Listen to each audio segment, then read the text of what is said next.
धड़ से अलग कर देती थी। गांव वाले इस खौफ से पूरी तरह हिल चुके थे और यहाँ तक कि इस गांव में जब भी कोई दूसरी ओर से शादी करके जैसे ही गांव में कदम रखता तो दूल्हा दुल्हन के उसी वक्त सर कट जाते।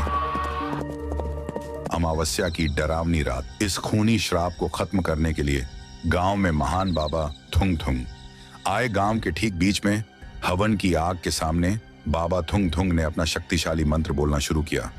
थुंग थुंग थुंग थुंग साहुर। यह मंत्र पूरे वीरान गढ़ की गलियों में गूंज उठा। जैसे ही मंत्र खत्म हुआ, बाबा के सामने वो चुड़ैल प्रकट हुई। मंत्र की शक्ति से वह थुंग थुंग पर बहुत गुस्सा हुई, पर बाबा की शक्ति के आगे वह टिक न पाई। पलक झपकते ही बाबा ने उसे एक पिंजरे में कैद कर लिया। बाबा ने गुस्से में दहाड़ते हुए पूछा, ये कमबख्त, तू चाहती क्या है? इस गांव के शादीशुदा लोगों को क्यों मारती है? बता, वरना तेरा खैर नहीं। डर से कांपते हुए चुड़ैल ने राज खोला। मुझे एक लड़के से शादी करनी है, बस उसके बाद मैं ये श्राप हटा दूंगी। बाबा बोले, ठीक है, सही वक्त आने पर मैं तुझे बता दूंगा।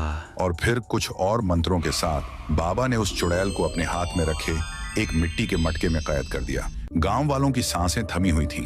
बाबा ने उन्हें शांत किया और ऐलान किया, देखो गांव वालों, अब वो चुड़ैल मेरे मटके में कैद है। अब कोई भी शादीशुदा जोड़ा इस गांव में नहीं मरेगा। इस खबर से तुम सोच नहीं सकते कि गांव में कितनी खुशी फैल गई। चारों तरफ एक ही नारा गूंज उठा, थुंग थुंग बाबा की जय हो।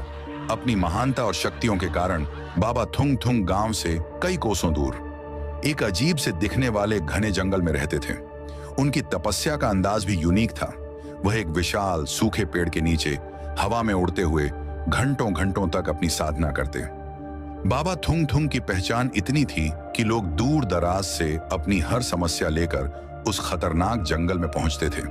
एक जोड़ा उनके पास आया, गिड़गिड़ाते हुए, और अपनी तकलीफें बताई। बाबा, आप महान हो, सबकी सुनते हो, सबकी परेशानी दूर करते हो। हमारी शादी को इतने साल हो गए, लेकिन आज तक हमें बच्चा नहीं हुआ।